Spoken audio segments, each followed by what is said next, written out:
Greetings and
All right. I think we're fixed. Man, that was stupid. Okay. Now we got it going on. Okay. Can everybody hear me? Can everybody see me? That's the hope. Let's see if the live is living now. That was really weird. I'm watching it with a slight delay. All right, the audio is working everywhere else. Hallelujah. We are back in business. Don't really know why that was doing what it was doing, but whatever the tinkering was done seems to have fixed it. Okay, we're back in action. I can reintroduce myself. We can make that happen. My name is Shapiro. I'm a former police officer who talks about traffic safety, traffic law, and police stuff. And if you weren't paying attention, that sucked. I was having some technical difficulties. Okay. Just to reintroduce, and I'll give that little plug to my fine friends at Diamond and Diamond Lawyers. They are sponsors to the show, magical people who help keep the lights on. They are Canada's largest personal injury law firm. So if you need help with that kind of stuff, they are the people to call. And we thank them for supporting the show. Of course, we've got ClearGuard as sponsors and the Accountant Institute, Barrett Legal, I Finally Will. These are all companies that care about you. And that's just what it's all about. They're helping the community be safer through education, and I thank them for it. Okay, let's get into some stuff and things. I want to see what's going on. Yes, I've got confirmation, and Julie Massey says, good morning, Sean. And we've got Kayla who confirms. He says, glad to see and hear, mon ami. Yes, I assume he'd be using an accent of some kind. Go fancy with the French. All right. The Canadian trucker has joined. Welcome, welcome. We've got Lowrider who's joined. Let's see. We've got lots of folks who are jumping in. They are. Lowrider doesn't like them. He says he thinks they're ambulance chasers. You know what? I don't know what your view of ambulance chaser is. Does that mean they are out there helping people get paid? Because that's what happens. That's what they do. They help people get paid. I mean, you may have had a negative experience. I don't know. I've got nothing bad to say. Aaron says, have we talked about the pepper spray potential unban? I have, but we can talk about it again. The deal is that that they're talking about legalizing pepper spray, it's really already legal for certain purposes, but I guess it would be specifically legalized for use against humans in a self-defense situation. But it's already a weapon of opportunity because you can legally carry pepper spray in the form of dog repellent or bear repellent or coyote repellent. Like it's just labeled differently. But when it's labeled as something that suggests that it was purchased for that reason, thus you're carrying it legally and lawfully, and that's what counts. If you're carrying it for self-defense against humans, you're breaking the law, right? Like you can only carry it for use against animals. But happens to be that if you were to be attacked and then use it against a human, not because you intended to when you left the house, well then you'd be able to use it to save your life because that's you could use anything. If you had a ballpoint pen and you stuck it in his ear, that would be a weapon of opportunity. A pen becomes a weapon because of the way you use it. Anyway, that's pretty much the thing is they may at some point do this thing where they change it to be legal and explicitly legal for use against people. Vincent Zelu wants to know if I live in Florida full time now. No, I'm in Toronto. I've been back and forth because I have family there, but I don't live there. What do we got here? Mike World. Is that Mike World? Mike World. And we've got Frank the Friendly Gardener. Hello. And Nino Cat. Just scrolling through as we look for questions. Air Force One, how's it going? Just clicking some hellos back. K3 says they're driving right now, and I really hope that's a joke, although April Fool's was yesterday, and I hope you all survived with little to no, pranksters on your butt. But I had one friend who's a big time prankster who called me with something that was not okay. It was a prank that went too far, I think, but it's okay. We'll survive that. K3's an idiot. Sorry, he says, catch me if you can. I can't. I'm not a police officer anymore. Anyway, we got, and see what dash cams jumped on his rear end and says, that's not very smart. I hope the police catch you and you get the biggest ticket available. I agree. If you're openly, but I totally think he's 12 years old and sitting in his mom's basement, skipping school and watching the show and being ignorant. But anyway, what can I say? Let's see here. Okay, minding my own business, joined an automotive addiction. How you doing? Good to see you. What's this? I don't know what he's saying. It was a comment there about half-assing it, but I'm not sure what he's half-assing or who. Hockey Dad joined. Hello, Trevor. What's going on? We've got scrolling for questions. If you've got questions about traffic safety, traffic law, and police stuff, please drop them in the comments. Lowrider says, oh, my wife was involved in a collision. Other party was at fault and charged with careless. Okay, lowrider, what's that? Now he had, so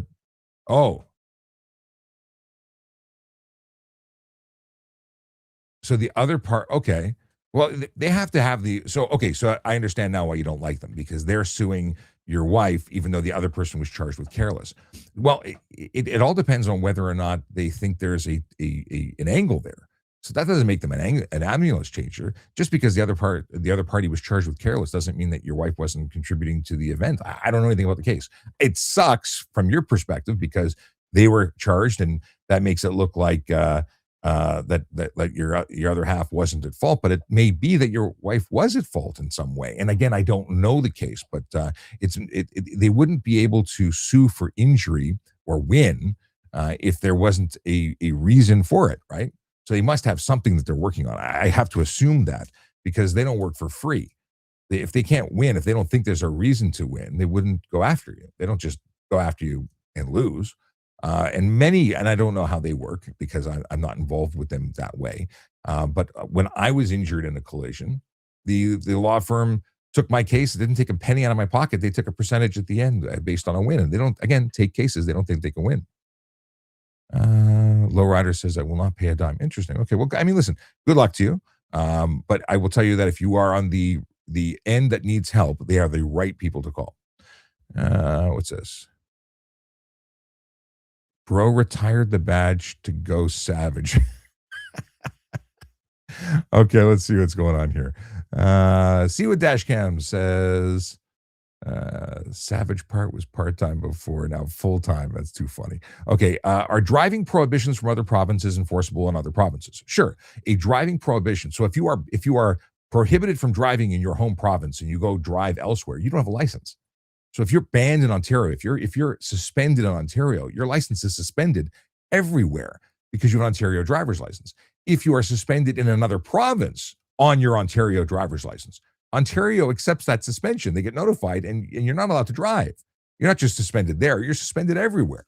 So yeah, if there's even conditions, let's say you need to have like you're a learner's driver and you can't be on the highway. Well, if you're traveling, it's a condition on your license and it's enforceable elsewhere. I think that's what you mean, so I hope that's what you mean. And if it isn't what you meant, please let me know so I can talk about it differently from a different perspective. Matthew has a question. Hi, Sean. If you show an invalidated license, what the fine? Example, my new one starts the 7th. Okay. So you got a driver's license that's been replaced and yours is not yet valid. Well, it doesn't usually work that way, but you essentially you're showing them the wrong license. So if you're showing them the expired one, it's expired. That's not a valid license. When you get it replaced, you have a new one. And I've never seen it where they send you one early. Usually, the overlap is such that that just replaces it upon receipt, and it wouldn't really be an issue for me if you gave me the new one, but it would be an issue if you gave me the old one. Some people keep their old license and keep using that as their, they have one in the car, they have one at home. Well, you can only possess one, and that's it. But if you have more than one and you show the wrong one, you can get a ticket for that. If you have two in your wallet, I pulled people over who had a collection. Like, look at me when I was 16. Here's the picture from when I first got licensed. Look how good I look. No, you need to have your most current one. That's the one you must surrender. If you don't, but we can still see in the system that you're licensed, you would get failed to surrender license because they didn't give the one that was valid. You gave an expired one. Let's see here. Robbie says, hello, sir. Quick question. How many vehicles can someone sell privately? Thanks for the follow, by the way. I heard the chirp. It meant somebody followed me, but I don't know who it was because I'm not looking there yet. And Aman Bala sent a rose. Thank you very much for that. But back to the question of how many vehicles can someone sell privately? I don't know. Do you mean like, can you have a car lot with 6 for sale? At what point do you become a dealer? If you buy and sell vehicles on your own, because you buy one and sell it, I don't think there's any limitation as to how many, as long as you're not operating a business, at which point I think you fall under other categories. And so I can't give you an answer because it's not something I think is under the Highway Traffic Act. But you know what? I have access to this wonderful utility that can give me some answers. And let's see if we can figure this out together. Is there a restriction? And this is ChatGPT. I'm not doing anything crazy. Let's using it like a Google on how many vehicles. And the reason I'm looking at this, and yes, you could do this yourself, but I'm looking at it and I want to double back to find if there's any law, and I'll read the law to confirm it. Don't believe what ChatGPT says. It agrees with you and says stupid stuff all the time. I find lots of issues there, but it's a great starting point for searches. An individual can sell privately. Again, something I've never really looked into. Based on HTA or another Ontario Act. If so, please cite said act. Which is interesting. Let's see. We'll come back to that once it spits out an answer, however long that takes.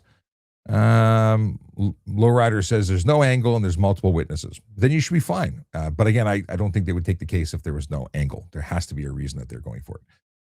John says, is the oversight on officers that break traffic rules? Is there? I think you meant is there. Is there oversight on officers that break traffic rules? I often see them running stop signs and speeding. Speeding is absolutely lawful for police officers. They don't have to have their lights and sirens active to do it. So there's a legal justified reason. They're exempt. They could be doing it to get to a call faster, even though you don't know what they're doing. They could be doing it for the purposes of surveillance or any other lawful reason in the, while carrying out their duties as a police officer. That's it. That's all. But when it comes to running stop signs, they're actually required to stop for stop signs, and if they're caught running stop signs, they'll be documented. I've had people or friends on the job tell me that they got nailed for 4 hours, 8 hours, or 16 hours paid, depending on how many times they've had issues. For going to a 911, like going to an officer assist or a child not breathing, and they get a little too much adrenaline and they run a stop sign. Maybe they intentionally ran the stop sign. Maybe they didn't even notice it. Either way, they were documented for it. So yes, there was absolutely oversight. And a friend of mine, I just had lunch with him last week. Actually, he's one of the officers that I know years ago had that issue, and he was running to an officer assist, and he ran a stop sign, and there was no, oh well, you were trying to help a fellow officer. No, he still got stung, and hopefully that changes your, just like tickets are there to change your behavior long term, and when you get documented internally by the police service, that's another way of saying, hey, wake up. If you want to keep paying through the nose, which is what happens, you're working for free, you just keep on doing what you're doing. uh User lots of numbers says, can you have a G1 driver have a sorry can you have a G1 driver have a passenger in the back seat? And you asked that twice in a row, but you didn't word it any better the second time. So you meant, can a G1 driver have a passenger in the back seat? Yes, but it cannot have a passenger in the front seat other than the supervising driver who has 4 years driving experience. So you have to have a full G class driver with 4 years experience supervising you. Nobody else can be in the front seat, even if you have that wonderful bench seat on many vehicles, and that's it. But backseat, there's no restrictions. Is it a good idea? Those people are taking their life in their own hands, right? It's an inexperienced driver, but it's not against the law. Tarvindran Singh says, "Stop scamming." I don't know what we're talking about, but thank you for your input. I think maybe you meant stop spamming. That could also be something, but I don't know who they'd be talking to. But we'll just take it in stride. If you're watching and you're new, my name is Sean Shapiro. I'm a former police officer who talks about traffic safety, traffic law, and police stuff. So if you'd like to know stuff and things before you do stuff and things that get you tickets, then by all means, drop questions in the comments, and we'll do this out here for all to benefit with, I don't know, whatever. We're going right until 11 o'clock this morning, so there's lots of time. Jump in whenever you like.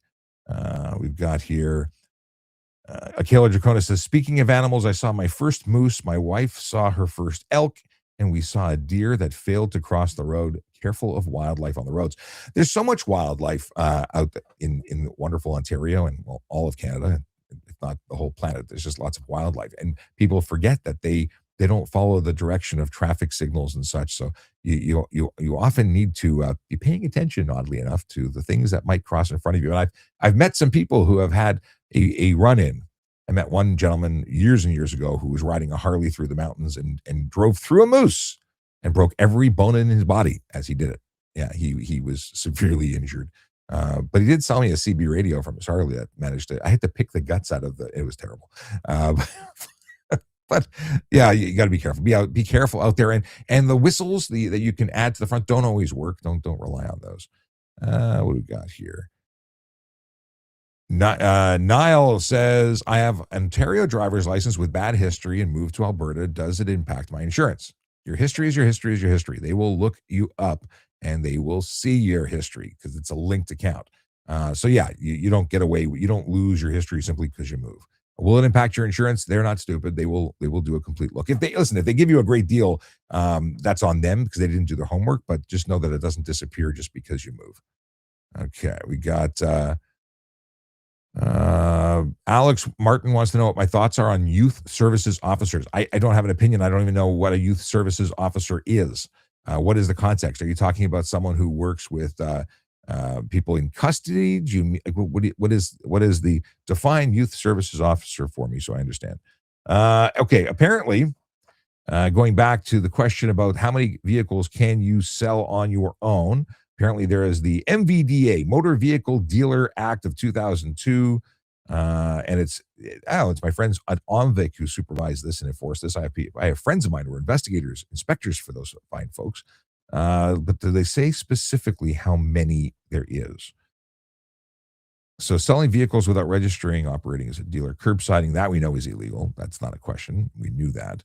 Oh, But according to ChatGPT in this giant investigation that it did while we were talking about other things, it says there's no specific fixed number. Instead, enforcement looks at whether activity resembles a business, considering factors as the frequency of buying and selling vehicles for profit, advertising multiple vehicles at once, selling vehicles that were recently purchased. Yeah. So if you're buying and you're selling the car that you were driving and you were driving it for a while and you were just selling the one vehicle that you had, probably not an issue. If you're buying and selling vehicles that appears to be a business, guess what? It appears to be a business. Hey, if you're watching on TikTok, please tap the screen so your fingers go numb. It helps tell other people to come to the party. And, same thing goes for the fine folks on Instagram or any of the other platforms we're currently broadcasting on. We're on a whole bunch of them. So if you've got questions, hopefully we got the answer. And whatever we don't know, we'll look it up together and figure it out. But that's the story. And Robbie, so we got your question about how many vehicles can you sell privately. Talked about this. Can you have a G1 driver have a passenger in the back seat? We talked about that, even though it's been asked several times, same person. What is the rule with dealer plates? Can people drive with them all the time? As long as the vehicle is in the inventory and available for sale, they can use that vehicle. It's not against the rules, but it has to be an inventory. It can't be your vehicle that you're not willing to sell. It has to be in there. Seawood Dashcam says, this is what makes Sean a step above the rest. He goes out of his way to find the info you need. Well, thank you very much, Seawood Dashcams. Appreciate the props. Robbie says, let's say I buy a car and I don't like it. I keep doing this every 3 months. Listen, it's going to be up to the investigators. But at the end of the day, if it looks like a business, it might be a business. Have you ever heard that? If it looks like a duck and walks like a duck and quacks like a duck, it's a duck. They can make the charge. They can charge you. And then it's up to a court to determine whether or not you're operating as a business. But if you're just keeping one car and you change it because it's like your underwear. It's like you put 5,000 kilometers on it. It's like, I don't like it anymore. There's nothing that says you can't do that. But if you're buying them for 2 and selling them for 5, you might be in the business. I'm obviously what can you buy for 2 and sell for 5? But yeah, it's the deal. If it looks like a business, they might accuse you of being in business, and it does look like it says about the common myth about 3 to 5 cars. Um, let's see here. Yeah, listen, they can come and investigate you. What are you going to tell them? I bought the car. I didn't like it. I bought another car. If you're buying the same car every 3 to 6 months, I don't know. Every situation. Again, talk to the people at Omvic. They'd probably be the best. Well, they would be the best source of information. But the fact that you're asking might suggest that you're, involved in a business. Otherwise, why would you be asking? Just saying. It's suspect because other people just do it, right? They buy a car, they list it, they buy a new car. Other people are trying to figure out how to avoid getting caught. Silverback 67 Darts says, so pulled over for snow covering back of truck during blizzard and driving for 4 hours. Okay. You got pulled over and you got pulled over for snow being on the back of your truck. What kind of truck? Are we talking about a big rig? Are we talking about what kind of truck? Was it snow accumulated whilst you were driving? That's unlikely. It would suggest that you were, maybe driving while or not driving while the snow accumulated. But tell me more, Silverbacks or Silverback. Not put an S there for no reason. Let me know because and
How about now? Did I like? Is this something as stupid as I just hit mute by accident? Like I don't know. Are we have audio again? Okay, I think we have audio. We have audio fixed. Yes, good. How long was it out? That's the question. Thank you again for those who've told me that it's working. This was not a test of your, I don't know what the hell happened. I don't know if I just accidentally tapped something, but it appears that because my soundboard wasn't doing anyway. I am thankful to you for letting me know. Let me know where I was when I stopped being heard. What was I answering? So I can go back and finish that and try and roll back the clock and go there. Because obviously I missed a few things. So I must have tapped my water bottle against the mute button because that was dumb of me. But anyway, no sound, no sound. How long ago? How long ago did I go? What was I talking about? Oh, this is great. Crap. Okay. The moose always wins. We heard that. Okay. Snow on the back of the truck while driving. Thank you, Crystal.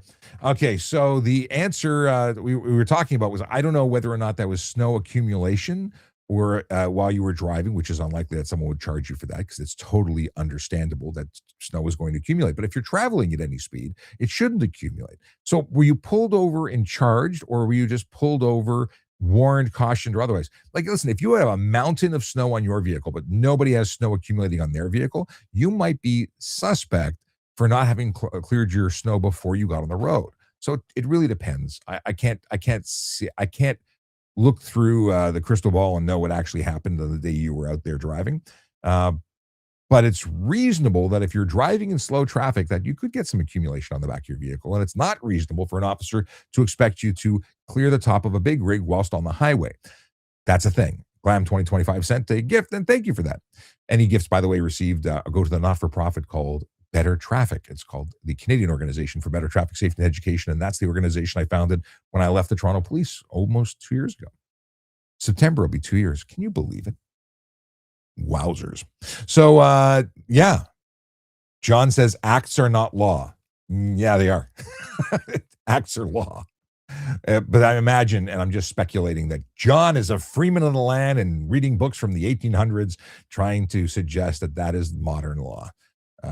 Or maybe it's just fantasy that he's living in, but it ain't reality. Acts are not law. Give me a break.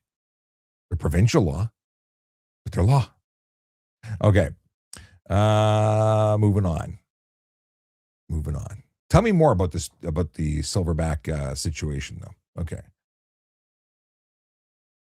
Raziel says, can't buy or sell more than 6 vehicles before you consider it a vehicle. Can't buy or sell more than 6 vehicles before you work. I'm not sure if that well, again, numbers don't appear to be reality, but Raziel says it's 6 vehicles before you're considered a dealer. Is that in a calendar year? Interesting. Just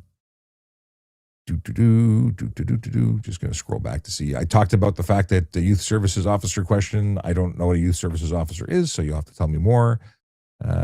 Okay.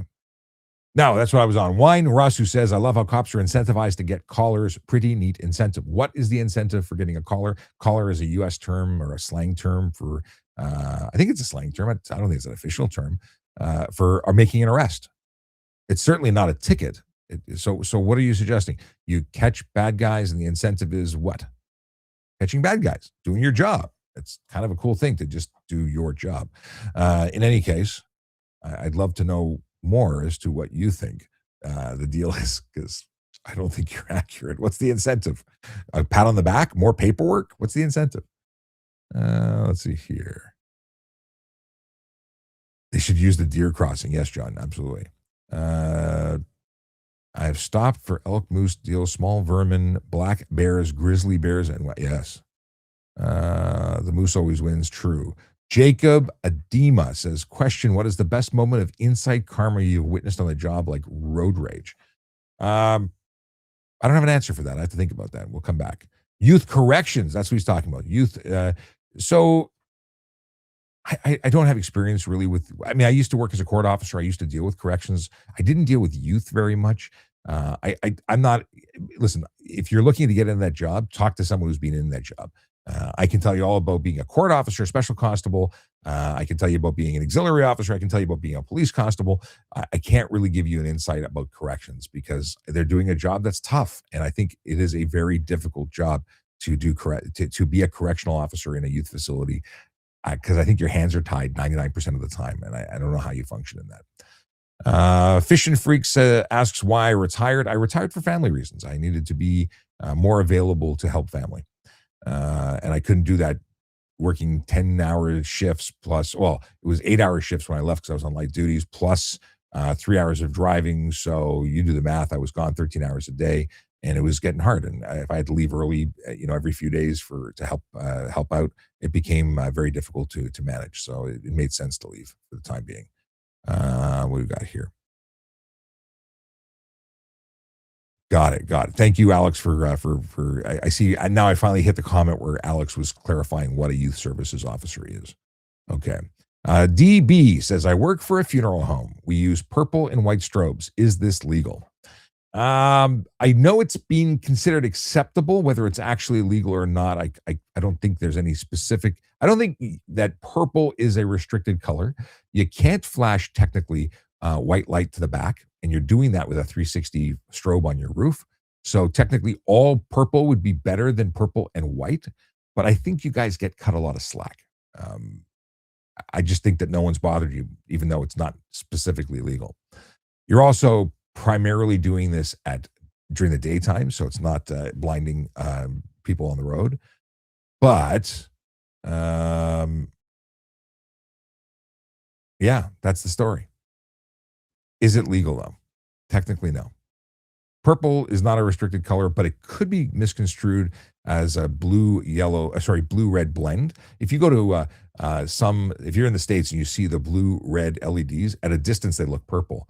I don't think anyone's going to give you a hard time though. But again, it's not specifically legal or illegal. You're not. It's not. Purple's just not a category color that's specifically prohibited. John says appears to be a business, isn't the law, guys. You'll be fine. Which isn't appears to be a business, isn't the law, guys. I don't know if John's commenting on.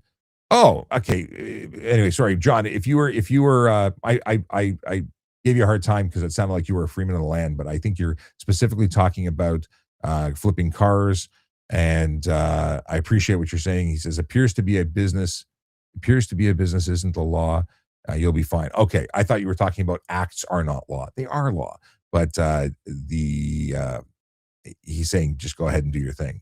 Okay, you may have a difficult time if they charge you because they charge you with real tickets. Okay, da, da, da, da. Okay.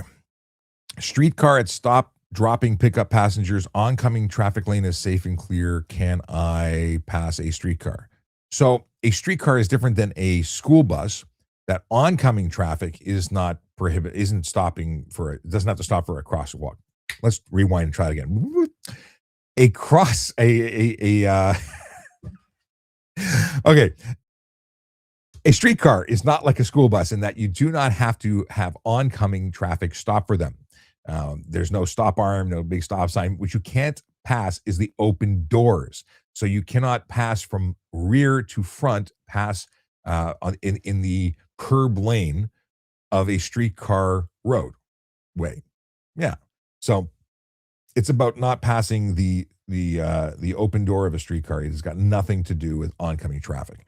So yes, oncoming traffic is okay. What we got here? I find police won't pull you over in blizzard for covered back. They are covered too. Oh, I agree. Um, Generally speaking, in a blizzard, it's not a time to pull people over for little stuff. We're too busy, absolutely, going after the folks who are in crashes. That's primarily what we're doing is trying to keep people off the road, keep people safe. That's not a time to go after folks with minor issues. And yeah, we got all okay. Finally, the point where we're catching up for where we lost the audio. Okay. Um, Silverback continues to clarify. Yes, half ton was accumulated after driving 4 hours. Just got into the city. Not safe to get out of clean. So So for 4 hours, that's where and it was a half ton, so it was a pickup truck. And they're saying that the bed was covered with snow. I can see that because it's behind the cab, and the cab is protected so it would reduce wind. Uh, yeah, I mean that's pretty petty. I think to go after. And if you and did they charge you or they just like what they say? Uh, yeah, I don't see that. Maybe they fixed it a little further on. But it's like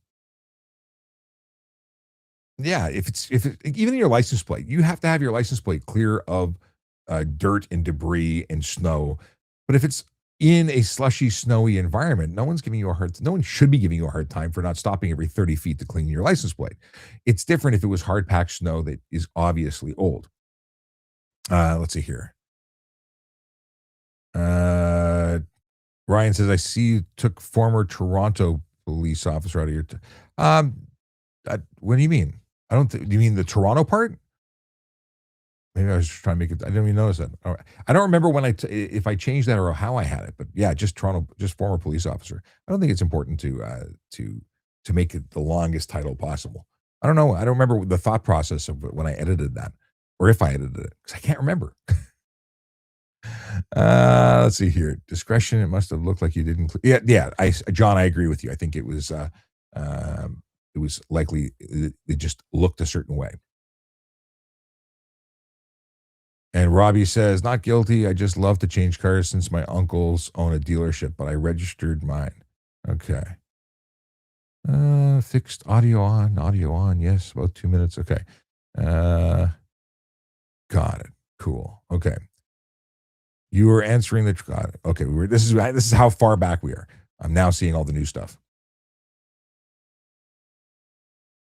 Ryan wants to know if I have any comments about the recent organized crime involving Toronto police. It's gross. If the allegations are real, if they're accurate, that's gross. And it's funny. I was just talking about this at a family dinner last night.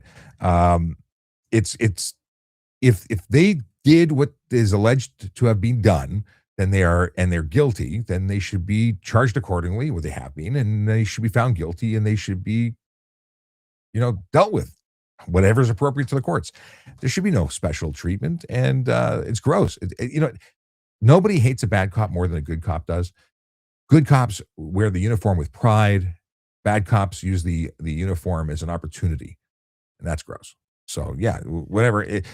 Listen, we know that there are bad people in every area of the world. Every job has bad people who take advantage, whether it's doctors, lawyers, accountants. There are people who are willing to do unscrupulous things for personal benefit. We do a lot of work to try and prevent those people from getting into the industry altogether. So when you apply to become a police officer, not only do you have to apply and have a good background, show that you had educational requirements met, and that you were continuously working, and that you made contributions to your community. But then you have to do a background check, and then you go knock on the doors of your neighbors. Like, was little Bobby a good boy? did you hear loud parties? Was he doing drag racing up and down the street? Like, they want to know everything about you, and they go to great lengths to figure that out. Home visits, all these things happen, and then there's a psychological test, and there's an MMPI, which is I think it's 500 questions, and those 500 questions are to see if there's any deceit, and then there's an additional review to figure out what you're hiding, right? And then they have an actual interview with a psychologist or a psychologist, a doctor person thing, and they figure out if you're up for the job. And they go to great lengths to avoid having bad apples in there. But does it mean that you get all people? No, people slip through. And some people come in good and something happens. This is why having a good credit history is important, because someone who pays their bills and doesn't have a giant amount of debt makes them less susceptible to bribery. Someone's has big debts or a problem. They might be seen as an opportunity for the criminal element to weasel in there. So they might start off good and then go bad. Things just happen, but we catch them, we hold them accountable, we get rid of them. Let's see here. Tian Luan it says, for streetcars, are there warning lights before they open the doors? In particular, when would you not be driving by the streetcar before they open the doors? So if the door is open while you're halfway through, just stop the car. Just if they're out there, they're out there. And then the but there should be, like, they're stopping. If they're stopping, if they're stopping at an intersection, you should anticipate the fact that they are going to be loading or unloading passengers. It just should, the assumption should be there. We should assume that. And it's safer that way. And then I'm already looking at this stuff. He says, I've seen lots of complaints about cops under investigation, but are suspended with pay. What are your thoughts about changing the suspended pay or pay cut while under investigation? So there's two different ways. Yeah, they're protected in that if it's like cops have allegations mounted all the time. So sometimes they're suspended because they have to be based on the allegation, but they're unfounded. Like, until we can figure out if this is really happening, you can't just screw with someone's life and just say he did that, and then they can't pay their bills, and then they're in harm's way for an allegation that may not be valid. So I guess, and I've never worked in this area of policing where I'm policing police officers, but it's my understanding that depending on where they are on the spectrum of the allegation, whether it's if they're caught red-handed and it's a certain type of thing, they can now suspend them without pay. There has been a change in law, so that you can be investigated and and be allowed to continue working. You can be suspended with pay pending, or you can be suspended without pay, and at that point, I think they can fire you. But I that's new, and I think that came in either as I left or shortly before. And I got to say, as a cop who does it right or did it right and wasn't worried about it, I didn't spend a lot of time worrying about it because it didn't really apply to me. If you're someone who's breaking rules and getting into trouble, I can see how that would be something you'd really read up on. But it's not something I'm really concerned about. And that's not to say, listen, I have friends that work in the police association, and they have to deal with members who are dealing with allegations and all sorts of issues, both founded and unfounded, and they have to know that inside and out. So they're not guilty of anything, but they have to know and understand it all. I'm a traffic guy, focused on traffic. I didn't worry about the ins and outs of what happens if I screwed up from that perspective. I'm just checking here. Santiago says, I have a question regarding police cadet. I'm 24, but due to my status in Canada, not yet decided. Sorry, my status in Canada is not yet decided. I'm currently waiting for my PR application answer. Can you still apply for cadet after I'm 25? So yes, you can apply. There's no limitation as to when you can become a police officer. So maybe this is a cadet program. I assumed cadet. When you're hired as a police officer, you are a cadet in training, right? So maybe they have a cadet program that's 19 and 20 to 25. That is specifically a cadet program, but you have to be a permanent resident to be qualified for it. So I would talk to them, and very few police agencies actually have a cadet program that's independent. So cadet program is where you join, you become a cadet, you're then you get an opportunity to work and you get paid as a cadet, but you're not yet a cadet in training to become a police officer. You're just a cadet. And Toronto Police had cadets before I was on the job, and they did parking enforcement, did all sorts of jobs. And there was a great opportunity to see if you were a good fit for us, and if we were a good fit for you, and so on.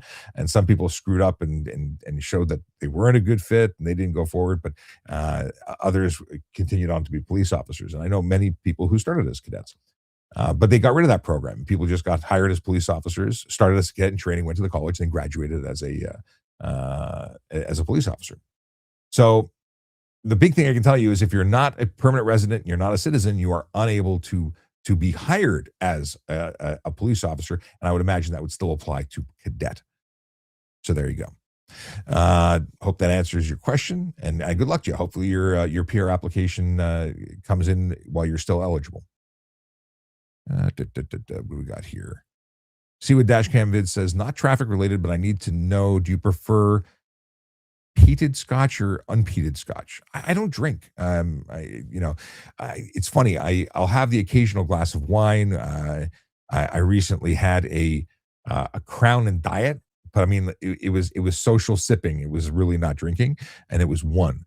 But I don't think I like scotch. A friend of mine gave me a bottle of scotch at his wedding, and I don't think I've had any of it because It didn't.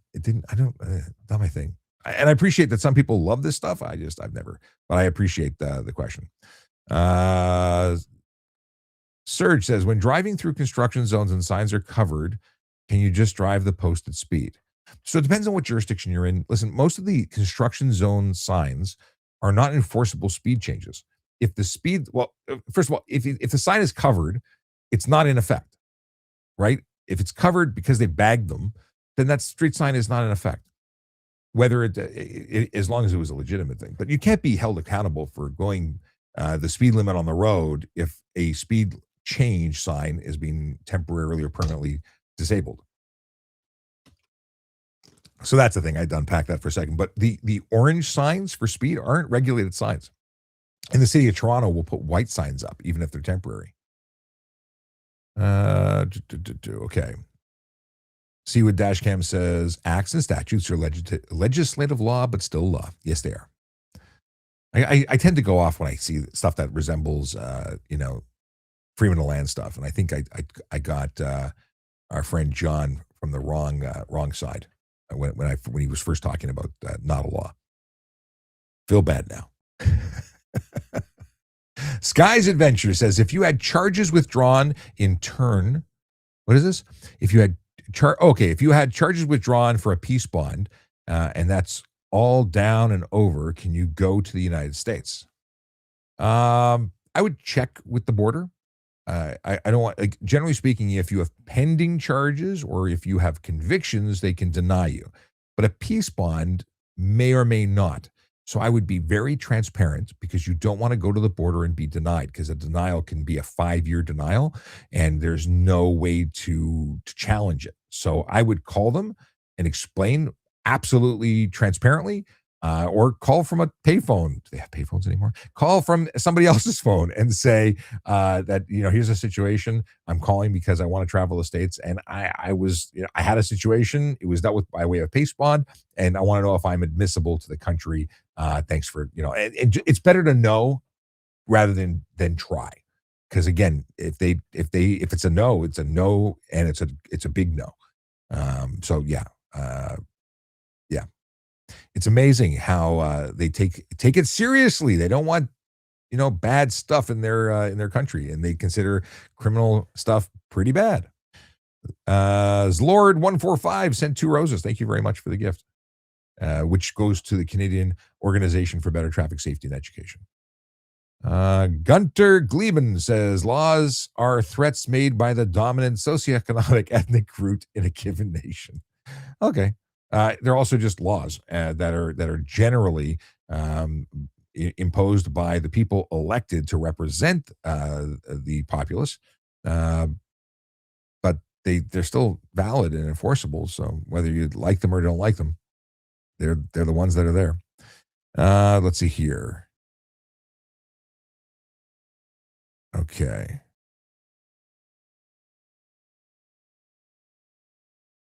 Okay. So I get what Robbie's saying. Joshua Maloney, after you pass the G1, how long do you have to wait to go for your G2? This is a good question, and it applies to so many people. If you are getting your G1, you are required to have that G1 for 12 months before you're eligible to take your G2. However, if you take a qualified, an approved course by the MTO, that can be reduced down to 8 months. So you get a bonus for taking driver education, and I think it's a great incentive. Really, the answer is everyone should get driver training. But yeah, you get an accelerated path to G2, eligibility to take the G2 test if you have professional driver training. That's not being coached by mom or dad. That's taking an actual approved course. That's a great question. I thank you for asking it. My name is Sean Shapiro. I'm a former police officer who talks about traffic safety, traffic law, and police stuff. So if you've got questions, I generally have answers. If we don't have answers, we look them up. We see what we can find out together. And hopefully we get you the answer you're looking for.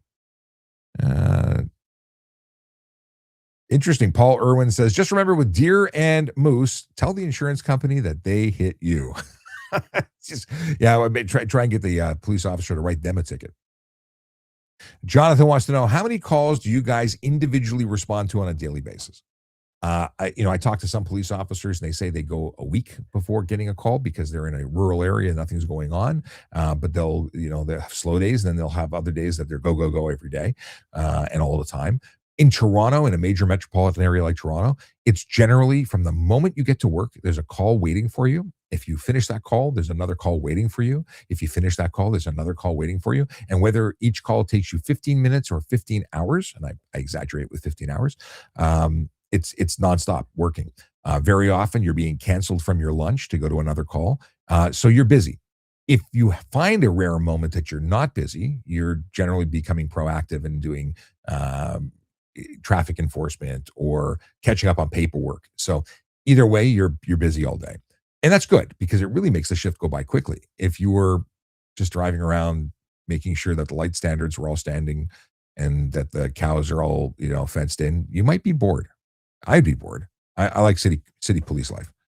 I mean, if you don't want to work, don't work in a city because some people like I want a smooth ride. And I'll tell you, even police services that were once slow have picked up a lot. I think that everyone's getting busy. What we got here? Interesting. What is this one? This is key. Okay. Creating emergency situation. What are we talking about? This is Glam who's asking, is this ever true, creating emergency situation? Where I'm looking for context. Maybe it was part of a different question. What is your I don't see something got clipped, I think. So please let me know what you actually are asking. Glam. Paul Irwin says better purple amber, probably which covers the eye attention safe. You know what? I think Paul Irwin's suggestion is good. Instead of purple white for funeral homes, it should be purple amber. And that would be absolutely, at least with the amber, perfectly legitimate. Yeah, because anyone can run ambers and for flashing ambers. And purple, again, not a regulated thing, but the white is a problem. Jonathan wants to know, am I allowed to tow my dad's commercial dump trailer with my personal Ram 3500 for personal reasons? Tow your dad's commercial dump trailer with my personal Ram for 30. You know what? I don't know. Honestly, don't know. Can you tow that commercial trailer? First of all, what's your Ram rated at? Because if it's a commercial dump, it's going to have a significant weight, and your vehicle may not be rated for that. Like you have a 20,000, I don't have my wallet with me, but on the back of your license, it tells you what you can lawfully tow with your personal G-class license. So if it's going to be under that weight rating and you're doing it for personal reasons and your vehicle is equipped to safely tow it, I want to suggest you talk to CVOR specialist because I am not a commercial vehicle specialist, and I don't want to give you bad advice. And I don't even think this is something that we can look up online easily because I think you're dancing on a line. Like, is your dad's vehicle that tows that dump trailer the same as your vehicle? Because there's nothing wrong with having a trailer, and even though you're commercial, like, has commercial markings on it? I wonder about insurance. You know what? I don't know. I think there's too much possible maybe to deal with here. I love these questions that give me the I don't knows because then I want to look at them. And then there's other things like because generally it's going to be under your insurance, right? You know what, Jonathan? Do me a favor. Send me the question. I'm going to take a note of it. I'm going to copy it. But just because I want to be able to respond to you, send me to askatrafficcop@gmail.com or voiceovercop@gmail.com. Both work. Just send me the question so I can respond to you. What law do you find the dumbest as a traffic cop? Dumb laws or dumb violations, like people who do dumb things. I don't really have a problem with any traffic laws. I don't think there's anything that's, I wish this wasn't a law because boy, oh boy, there's stuff that covers every area. There may be less enforced stuff that we spend less time focusing. Yeah.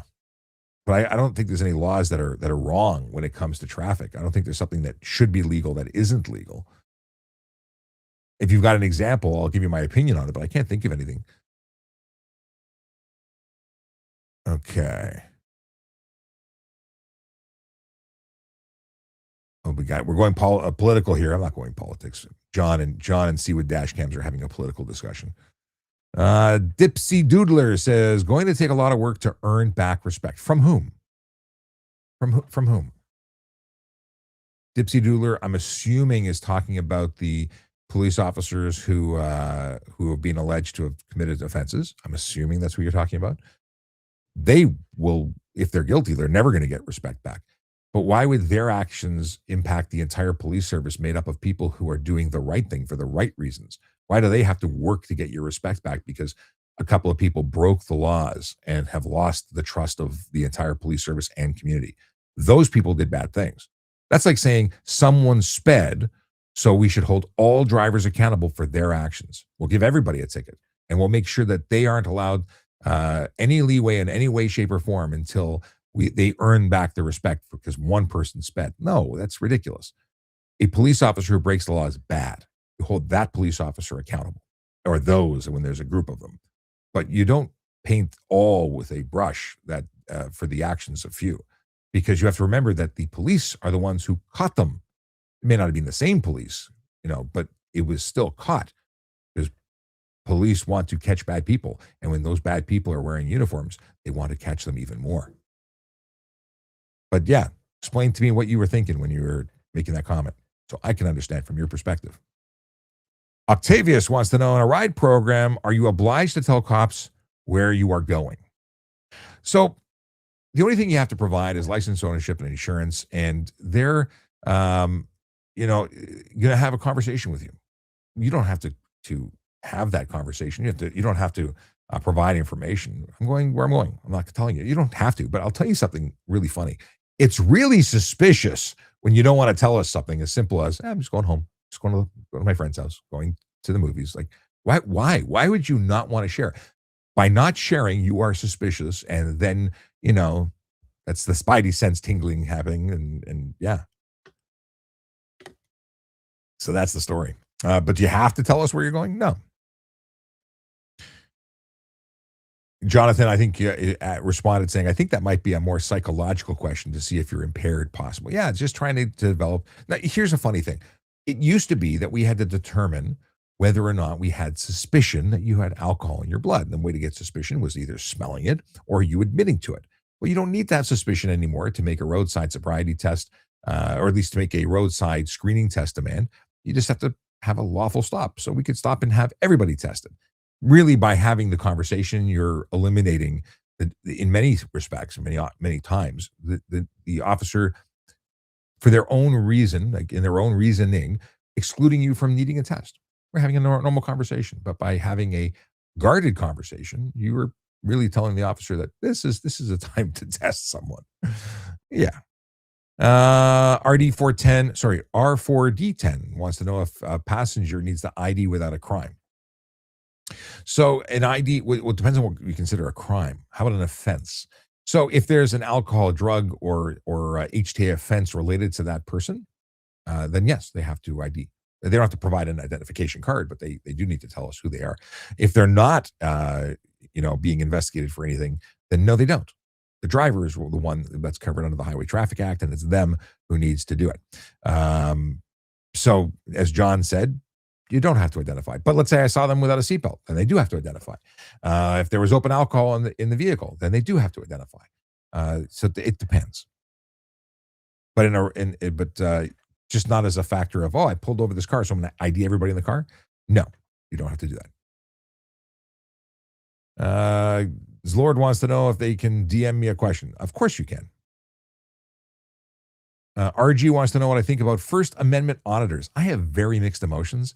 I watch the videos. I sometimes they're intriguing. Like I love it when they catch the bad cops, the cops who are completely, like, some of them who, especially in the States, like the ones who are, and I don't mean bad like they're dirty. I mean, but just like they don't know what they're talking about.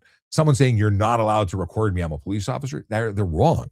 And I love the videos that lawyers put out saying you're wrong. So they do create conversation, which leads to education, which is what I do here, but in a different way.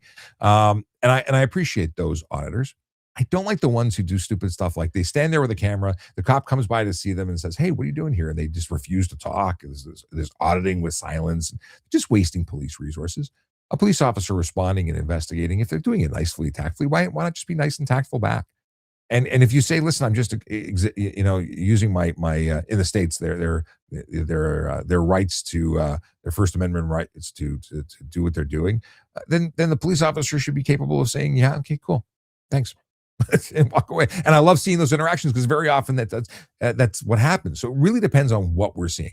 I'm not a big fan of the ones who are chasing and harassing the police or walking around with fire, like in the states, walking around with firearms and then terrorizing their community.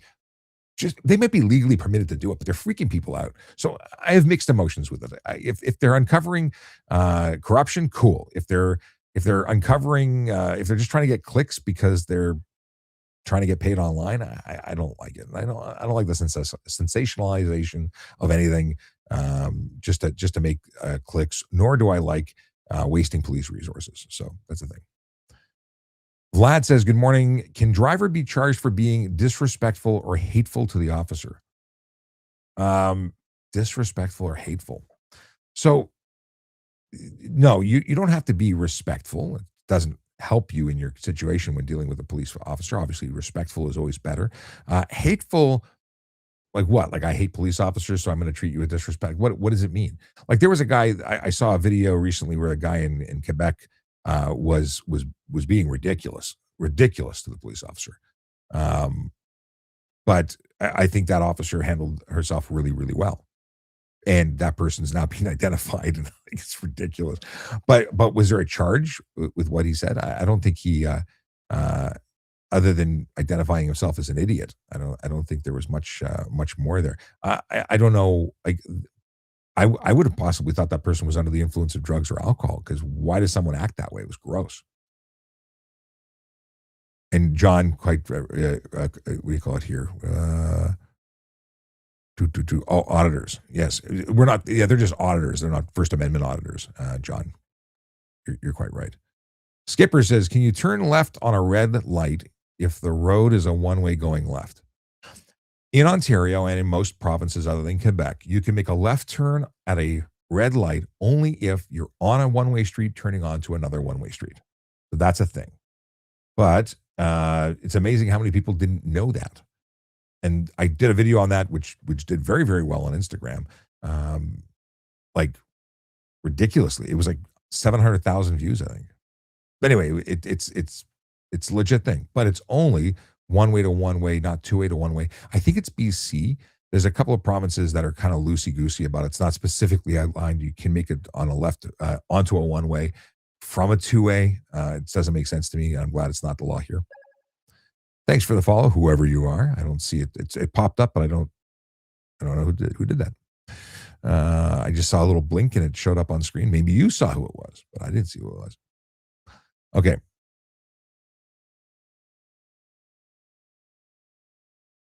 Oh, okay. I see what Dashcam was talking about. Pete. I'm like, Pete. He's talking about booze. Okay. He's talking about Scotch specifically. Tyrannit, Tyrannitup. Maybe I pronounced that right. Maybe I did not. They say speed limits should be removed. And Joshua quite rightfully responded, no, because no, they shouldn't. Speed limits are very important. Many people believe that speed limits are old and dated and cars are better. So, we should not have speed limits or we should raise them. But no, speed limits are there for a very good reason. And in many respects, many areas, we're making them lower. We're slowing people down because people are doing dumb stuff on the road yeah, no, speed kills. We know this. Now, people argue, well, speeding doesn't kill. It's the abrupt stop when that's the point. People screw up. It removes the opportunity to make evasive actions. You lower response time or the opportunity before you've passed, moving on to the next thing. And yeah, crashes happen. We know that traveling faster increases the odds of collision. And just because you haven't been in one doesn't mean that you are um, a better driver. It doesn't mean that you are skilled. In fact, you've asked the average person, they all think they're great. But no, it would be horrible. Horrible if we went faster. Look at the average driver now with the speed limits we have. Okay. John Lorenz, Lex, I don't know how to pronounce your username with different characters in there. Hey, Sean, would OPP or any police officer pull you over for going 10 to 15 over on the highway? I couldn't tell you what they would or wouldn't do. I think that the average police officer on a 400 series highway would be not looking for a 10 to 15 kilometer over violator. That's not to say they wouldn't or couldn't, because it's absolutely against the law. But I think they tend to be looking for higher number of violators. There's so many people doing 30, 40, and 50 over that why would they waste their time with doing 10 to 15 over? That's not to say you should be speeding. You shouldn't be speeding. And I did a drive to Hamilton last night, and I was doing the speed limit, and people were high beaming me and passing me, and I was in the right lane, and they were driving like idiots around me. And it's just the way it is now. Everyone sort of seems to think that the speed limit is optional or a starting point, not it's a minimum, not a maximum. But it is a maximum. So I do the speed limit. Now, when you're talking about 10 to 15 over on a residential or on a surface route, 60, I would constantly pull people over and charge them for 15 over on a city road. In fact, I might do them for 10 if they're on a small residential road, because there's no reason to speed at all. There's no excuse for it. It's just not lawful. But I appreciate the question. John says, Sean, is the orange signs in construction zones not enforced? They're not. Those are not lawful. Like they're not enforceable. So it's not even that they're not enforced, that you can't enforce them. They're not a regulated sign. They're a suggested cautionary sign because there's people working. Now, could you be stopped and cautioned because of it? Possibly, maybe.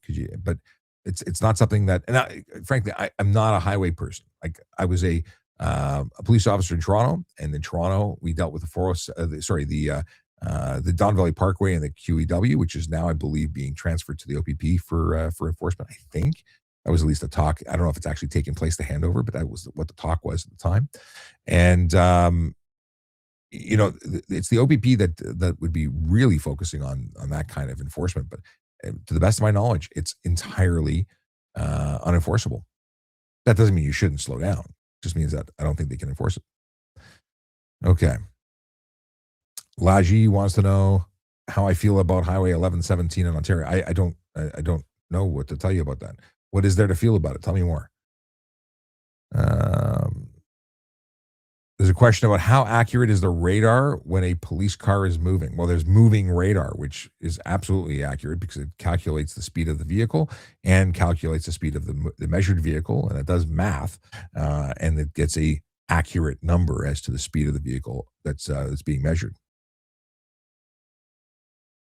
Dipsy Doodler says, Sean always says speeding is speeding. Yeah, it's true. There's no, it's the same charge, right? So speeding is speeding whether it's 1 kilometer or more above until it becomes stunt driving. But it's still speeding, and I would lay both charges just to be fully transparent. I wouldn't give a break. But the deal is that speeding is the same charge, and the only difference between the number is to calculate the fine, because it's one of those things that's based on the amount of kilometers over the posted speed limit. Michael Munoz says, no plates on highway. I get passed by cops all the time and haven't been pulled over. You have no license plates on your vehicle and police officers haven't noticed? That's what you're saying? Well, I don't know if that's something you should be bragging about. That's not good. No plates is obviously no plates on, and the highway, by the way, is any road in the province of Ontario. So listen, I've pulled over tons of vehicles for no plates. And oddly enough, they've been able to provide a slip of paper that says we're exporting the vehicle out of the province, and here's the thing, and I just registered it, and it's happened. It does happen. But driving with no plates is a reason to pull someone over instantly. It stands out. So I'm shocked that you've never been pulled over. But why don't you have plates? Please tell me you have plates and you have insurance and you're not doing dumb stuff on the road, because your name is here. Like you're advertising this. Someone could see it. You don't want to be admitting stuff here. Even though I can't do anything about it, somebody could be watching and they could. Maybe, possibly, maybe not. Okay. Ba-ba-bum. Yes, John says, "Why don't you have plates?" Ironically, I see this often too. Really, you see it too? I don't see it. And then Jonathan says, "No plates at all." This is really causing people. This is disrupting. Okay. Uh, boom, boom, boom. John, I don't get that. Okay. Um, let's see here. In 2000, I turned 16. I got my G1 8 months later and got my G2 while still 16. Right on. Let's see what dash cams. See what Dashcam says. If I was an officer, I would be really bad for traffic enforcement because I might not do it at all. Really? See, I think it's a great thing to do. And Jonathan says, you do dashcam vids. I think you'd see issues with driving clearly. Interesting. Big Len 70 says, good morning, Sean from Alberta, Canada. What's going on, Alberta? Good to have you on. If you're watching, by the way, and I appreciate those who are here and know what the show is all about. They know what the show is all about. For anyone who's watching and has never seen the show, my name is Sean Shapiro. I'm a former police officer. I talk about traffic safety, traffic law, and police stuff. And if you got questions, drop them in the comments. I'm here till at least 11. We've been going since 9:15, and the goal is to answer traffic and police questions because you deserve to know stuff before you do stuff, so you don't get charged with stuff that you don't really want to be charged for. And unfortunately, the law, fortunately or unfortunately, you're expected to know the law, regardless of whether or not you know the law. You're driving; you ought to have known, so you'll be handled and treated that way. Let's see here. RJ says, "How do you deal with those auditors wanting to audio and record everything the police does?" So if I'm engaged or encountering or dealing with someone who is recording, it's no big deal. We have cameras, you have cameras. It's just another angle of the truth, as long as it's all legit. Like we've seen edited videos afterwards where the police video looks a lot different because they have an uncut version and the individual spins it with a cut version. But yeah, I have no problem with people recording. I have a problem with people interfering with police. That I have a problem with. Okay. Does the passenger of a commercial motor vehicle need to identify not a CO driver, but simply a passenger? I don't think there's anything specifically about commercial drivers. I'm not aware of anything, and that doesn't mean it doesn't exist. I'm not aware of anything other than if they are required because of something they're being investigated for, similar to that of a seatbelt or alcohol or anything like that. I don't think there's anything that obligates them to report or to ID. That's not to say there isn't. I'm just not aware of anything. Oh, so here's a question. Is going 20 over speed limit in the most left lane in a highway okay? It's doing 20 over the speed limit, which in your question admits to speeding, which means it's not okay. It's illegal. You're not allowed to speed in any lane. Miss Blah Blah is weird. John says, has 110-kilometer speed limits led to more deaths? Uh, I couldn't say. Listen, I have to tell you, I don't, if they change the law and the speed limit becomes 110 everywhere, or 120 everywhere, and 130 everywhere, that's what the law says. My issue is breaking the law. Don't break the law. Now, I don't agree with you raising the speed limits, but and if I was asked by government officials if they should, I would tell them they shouldn't. But if they've determined that 110 is safe, then it's safe according to them. And then the people who are doing 130, 140 just need to be strictly enforced. I couldn't tell you if 110 has changed anything.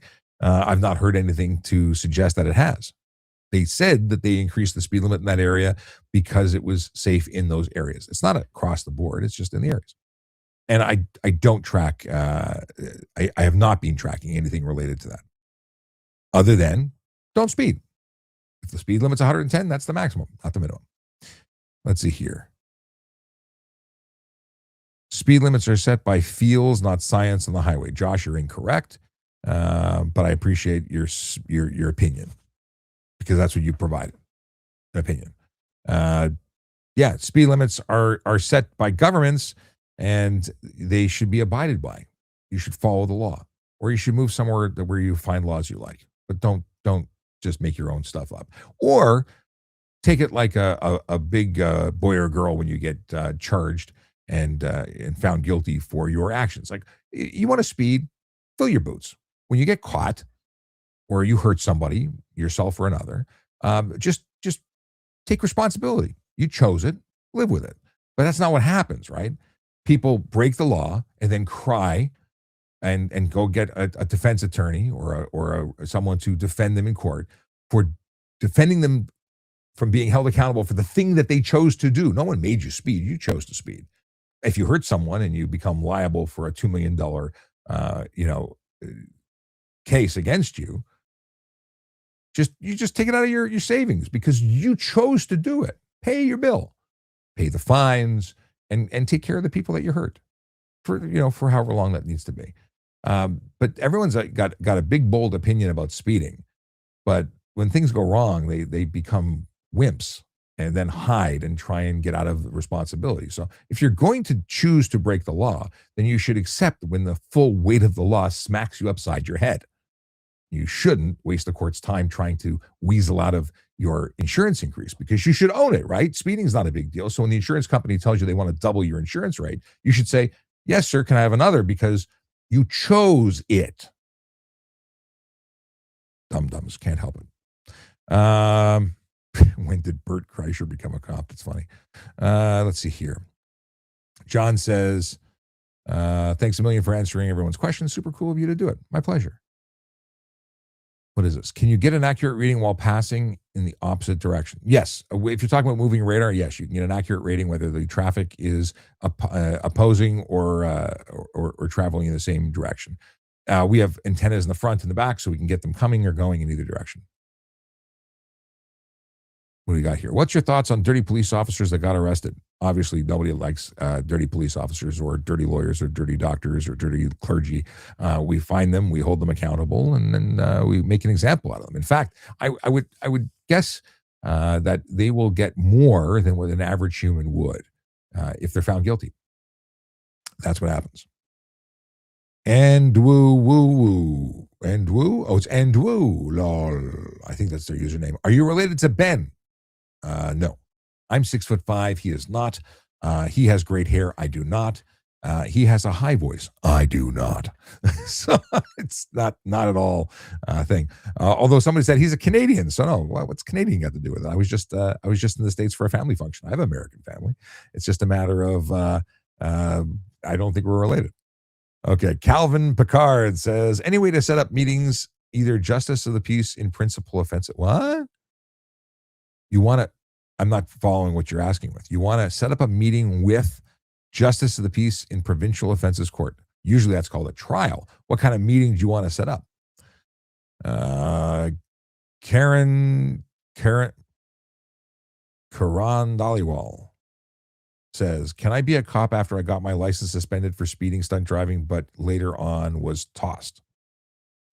You cannot have more than 6 demerit points active on your license when you're applying, but if you have stunt driving charges and there was allegations, it's going to come up in your background check and you're going to have to answer to it, tossed or otherwise.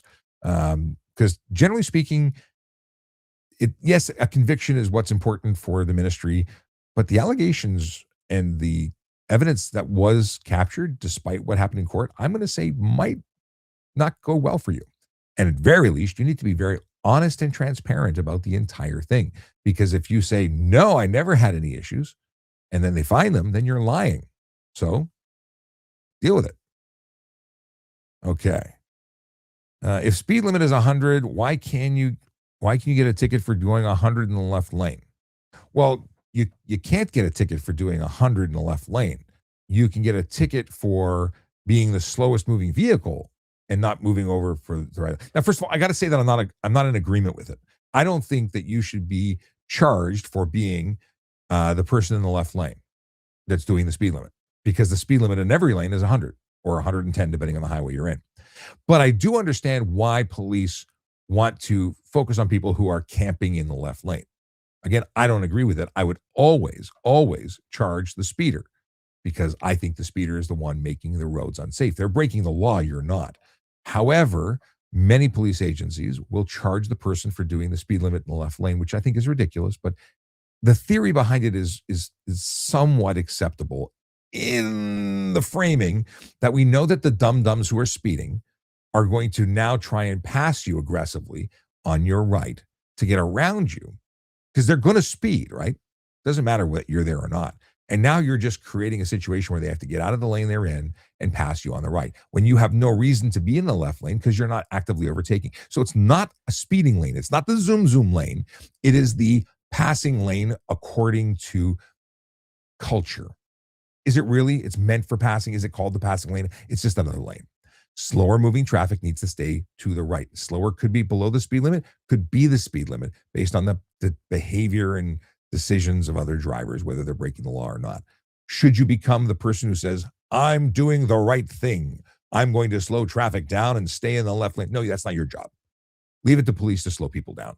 Stay to the right and don't become a speed bump or an issue for other drivers because it's just going to up the ante and make other people do dumb stuff. So that's my take on it.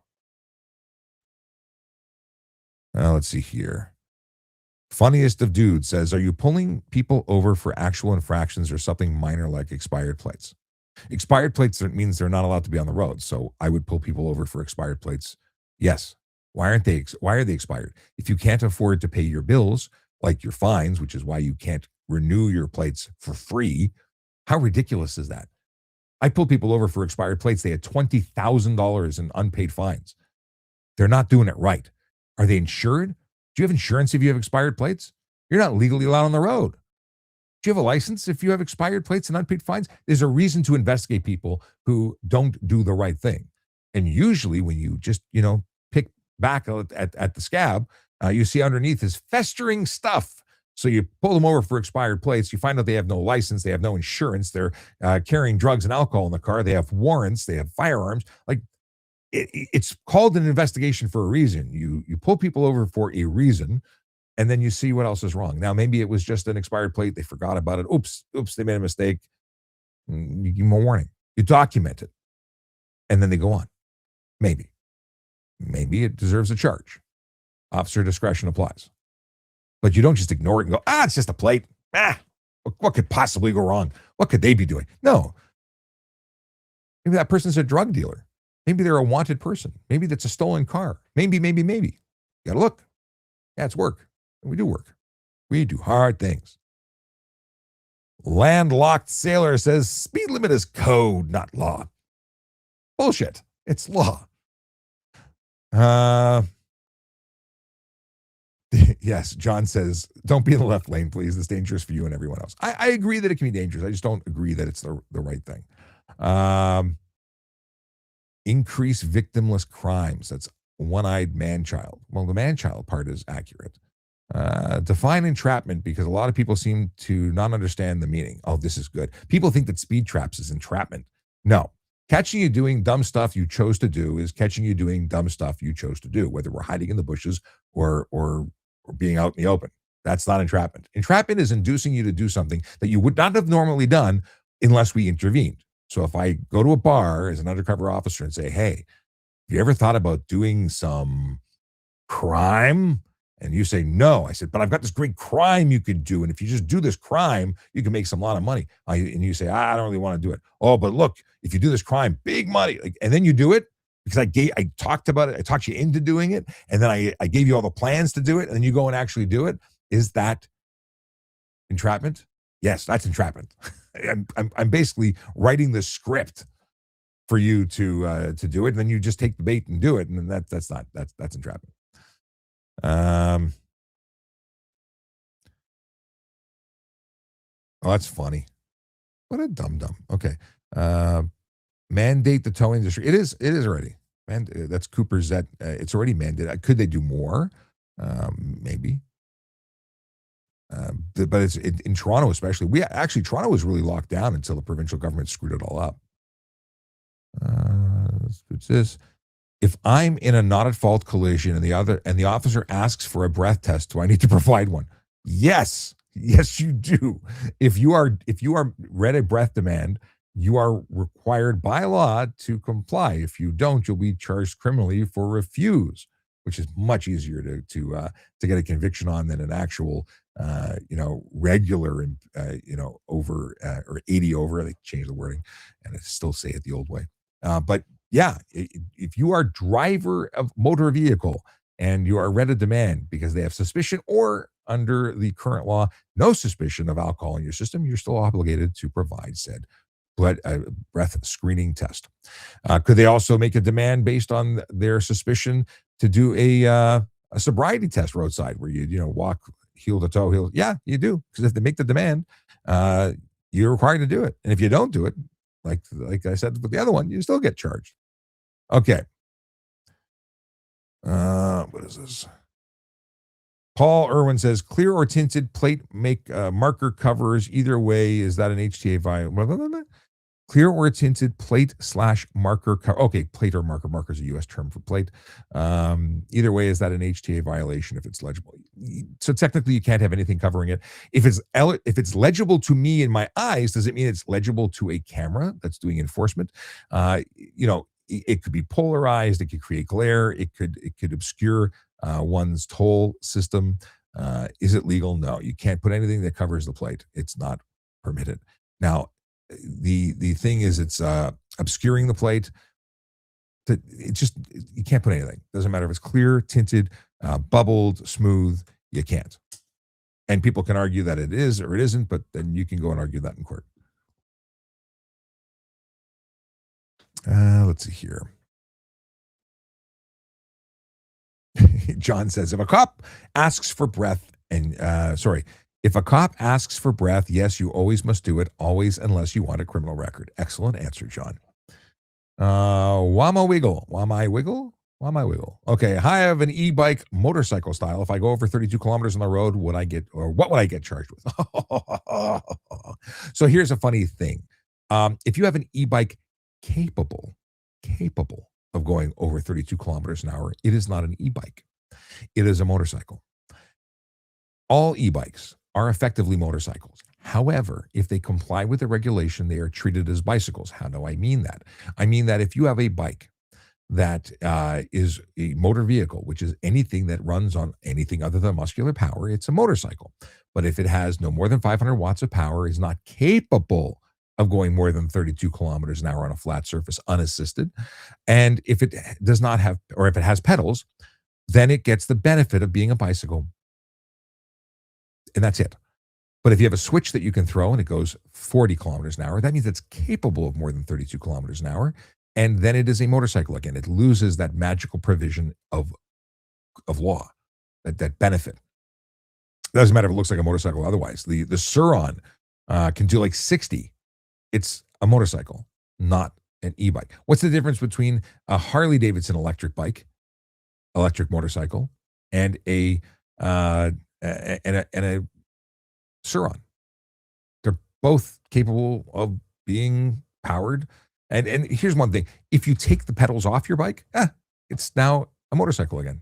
Like so many of these manufacturers put the pedal systems in place just to circumvent law, to make it appear as though it is not a motorcycle.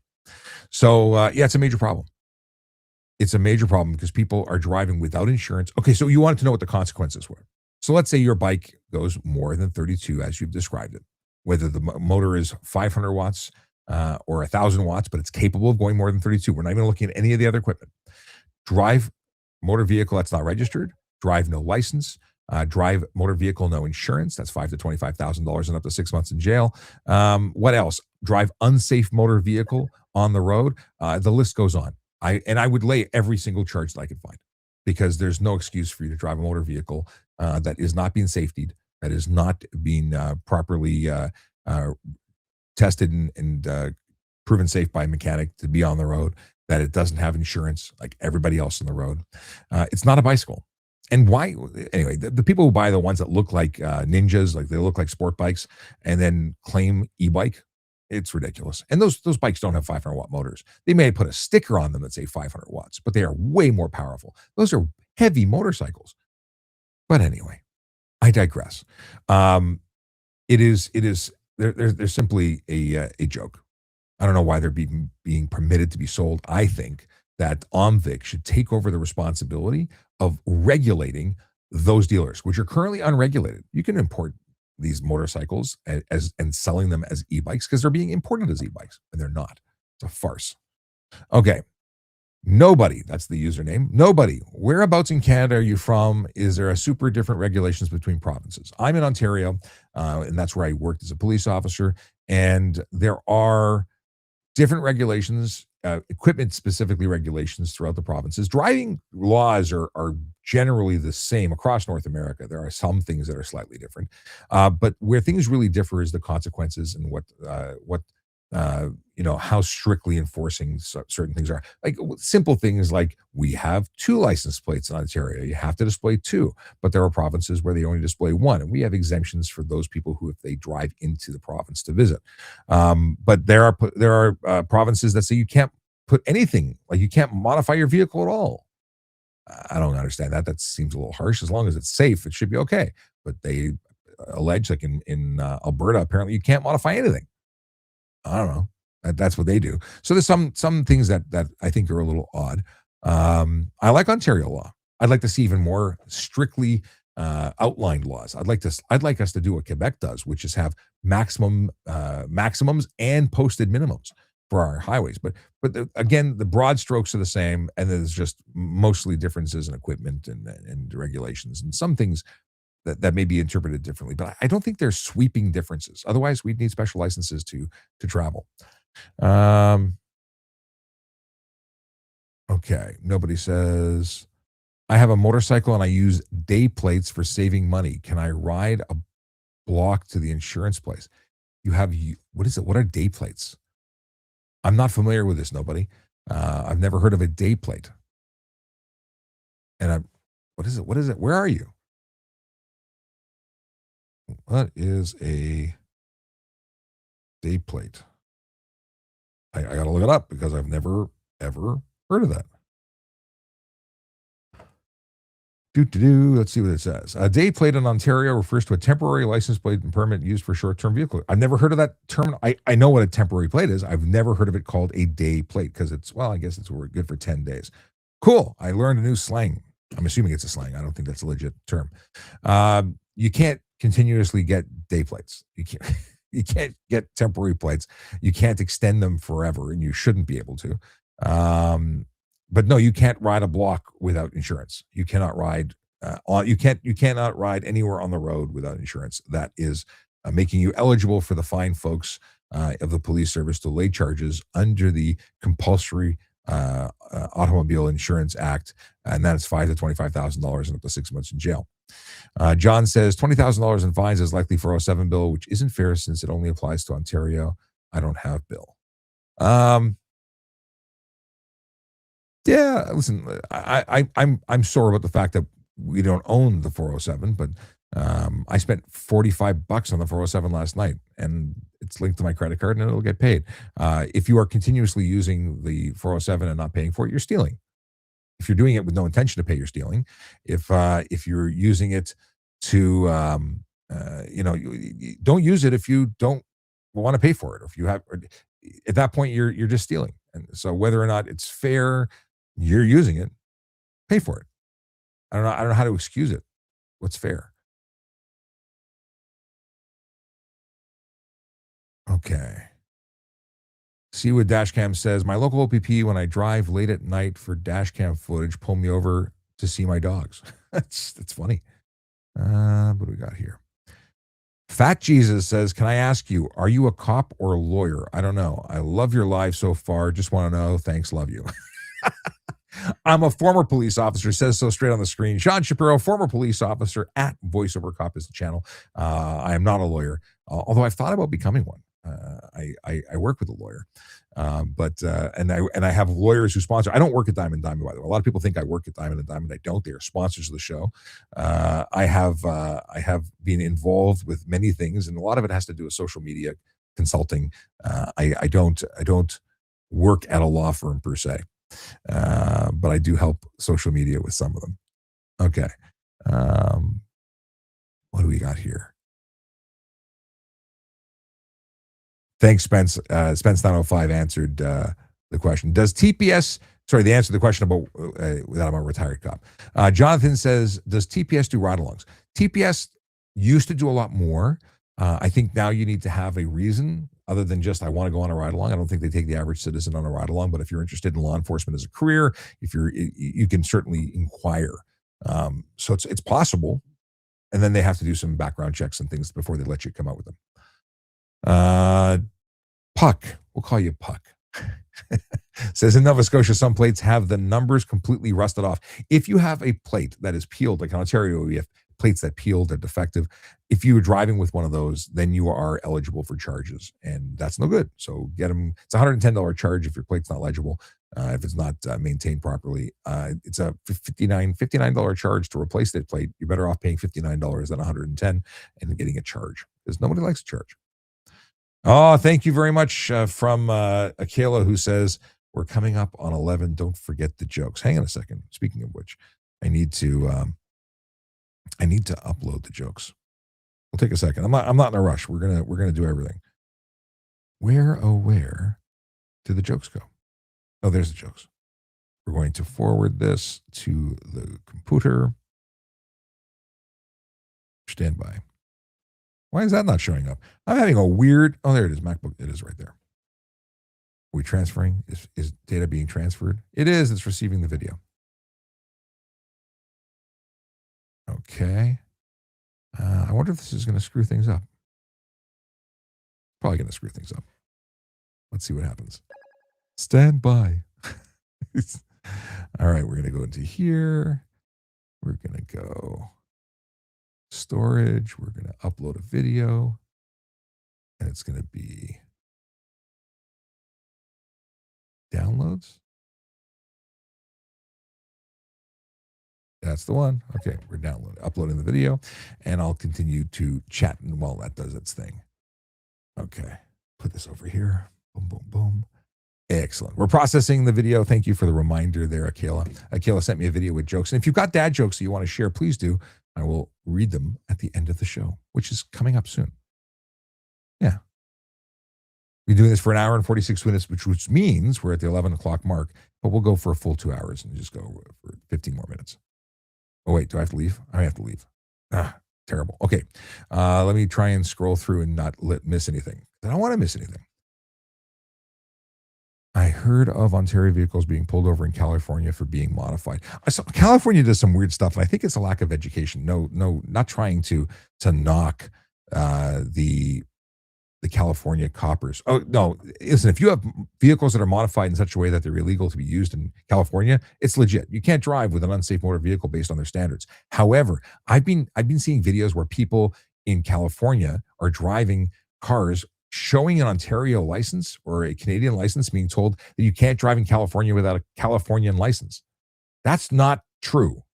You absolutely can drive in California with an Ontario license as long as you are visiting and not living there. Different situation. Jonathan said, I was asked before if a 3-inch lift kit is legal. If it's done properly, it's legal. 3 inches isn't a big lift. Body lift kits, not a big deal. I think that's the maximum before you start getting into problems, actually. Is a paper tag you can use for day or limited time at BC. You can get full insurance from ICBC. Already interesting. So what I don't understand. So you're in BC. Okay. So tell me what a paper tag. So you're asking me a question if you can drive with full insurance on a paper tag. Then what was the reason for asking if you can drive one block? I don't get it. Wama Wiggle says, can I get into policing if I had a discharge in the courts a few years ago? It's possible. You need to talk to a recruiter. But again, be full disclosure. You got to tell them everything, because if they find it, it'll exclude you if you weren't honest. I got a ticket for no fenders on my 1932 Ford Hot Rod. Went to court and beat it, of course, because it probably had no requirements for fenders in 1932. So yeah, grandfathered vehicles aren't an issue. If it had no fenders back then, if there was no law requiring fenders, then you wouldn't need fenders now. Just like if you have a vehicle that has no seatbelts, you're grandfathered and you don't need seatbelts. And didn't let me continue my question at asking if I could push my bike to. But I don't get it. Why would you have to take your vehicle to the insurance place? Do they inspect your vehicle? Is that what it's for? So I don't get it. I don't understand the insurance question, paper tag question, the way you proposed it. They're strict with no tickets, but it never hurts to apply. They're strict with no more than 6 demerit points, but if you're saying like discharge from courts, maybe you're talking about criminal stuff, and again, you need to disclose it.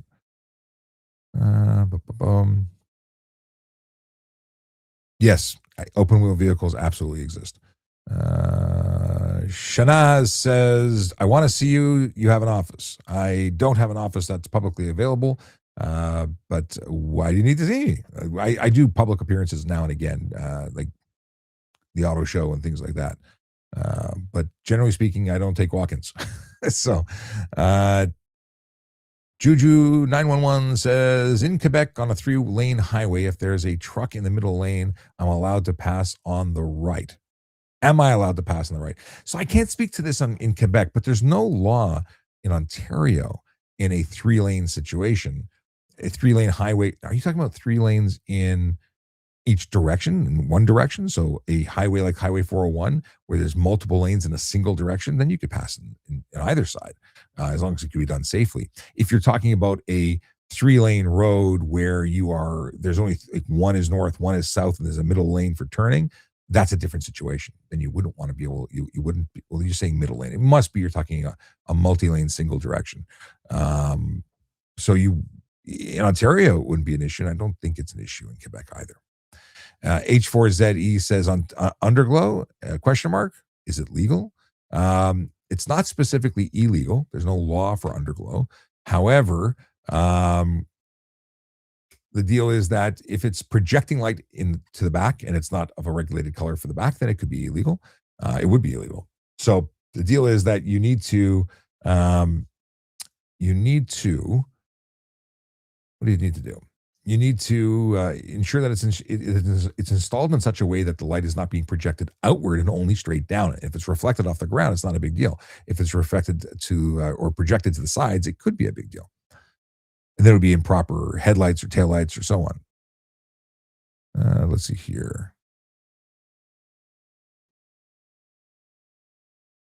Beep. Oh, Jonathan failed the beep test at level 5. By the way, excuse me. If you're trying to get the beep test under your belt, 20-meter piece of rope, mark it at the right place, take it to a tennis court or what have you. Run it with the beep in your ear. When you burn out, stop running, recover for 30 seconds to a minute, and jump back in. Don't stop your recording. Jump back in at the speed that you need to continue at. Where people fail is they stop, rewind, and start again. Rewind, who rewinds? But what they do is they stop and they start at 0, and then they never get past what they need to get past. So if you want to get more than 5, jump back in at 6 or 5.5 and keep going and burn out again, and then stop again and and maybe do a couple of sprints at 7, even though you can't maintain it all the way. And then the next time, hopefully you'll stay a little longer and so on. Nicholas Rizzi has a couple of dad jokes. Cool. And we're going to wrap up in a second. And practicing after runs, that doesn't help either. If you're already burnt out, you're putting yourself at a disadvantage. Okay. Let me do a quick switch here. How do I do this? So let's see. This is going to screw things up, I think. Media. Let's see if this screws it up for everybody. Yeah, it does. Boom, boom, boom. Video. And where is the video? I just uploaded it. Look, I have to reload the screen. Hang on a second. It's going to be okay. Okay. There we go. Let's Greetings and salutations. We'll come back to that in 1 second. But that's the joke. Greetings and salutations from the one, the only Aquila Draconix, who is currently in Maddock. But we are going to first read. What do you think of civilian radar detectors? Oh, radar detectors, they're illegal. I don't think they should exist. And Paul Irwin says incandescent headlight replacements that are LEDs, where do the regulations stand? If they are just because you change them to LED, it's not necessarily a problem. If they're not directed properly, if they're causing issues, then it's a problem, or can be a problem. Misdirected is the biggest problem. Joshua says, "How you doing?" I'm doing well, thanks. Okay, let's get the dad jokes out of the way. Where are they? None of them are on TikTok, so we'll go over to the fine folks who are on other platforms like Nicholas Rizzi. Where is my Where's my mouse? On the other screen? Can't find my mouse. Here we are. I have a lot of real estate here screen-wise. All right. Dad jokes.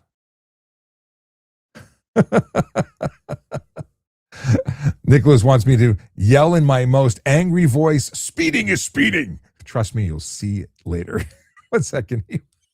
He clips my videos and makes interesting things. So he wants me to say speeding is speeding, and he's going to clip this, and I know it's going to be. That's not my most angry voice, but it's the best he's going to get from me. Okay, let's see.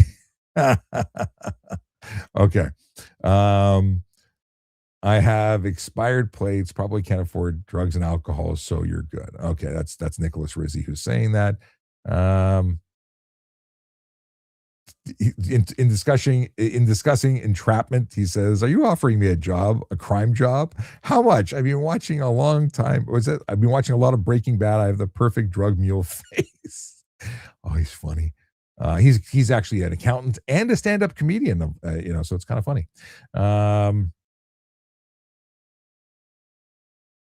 Oh no. Oh, this is both good and bad because it's a Whitney Houston thing. What is Whitney Houston's favorite coordination? Hand eye. Yeah. It's terrible. But if you know the joke, if you know the song, it'll be funny.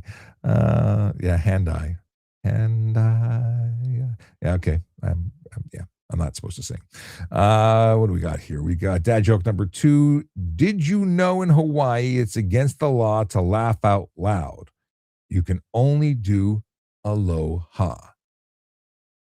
Actually, I like that. That's pretty good. Okay. What do you think here? What do we got? Oh, we got the video. We can now play the video. Greetings and salutations. This is Akila Draconis and Floyd. Out taking a walk in the busy streets of Madoc. This is just around the block. I don't have to give you a weather report. You can see that it's raining. It's wet out here. Anyway, I do have jokes right here. And get the jokes out. I don't even know if this is actually recording right now. Okay, it is good. So, first up, we've got, how do you stop rhinoceros from charging? You take away his credit card. That's good. I like that. I had a job interview. I filled my glass of water until it overflowed. Nervous? Asked the interviewer. No, I responded. I always give 110%. I like that too. Next.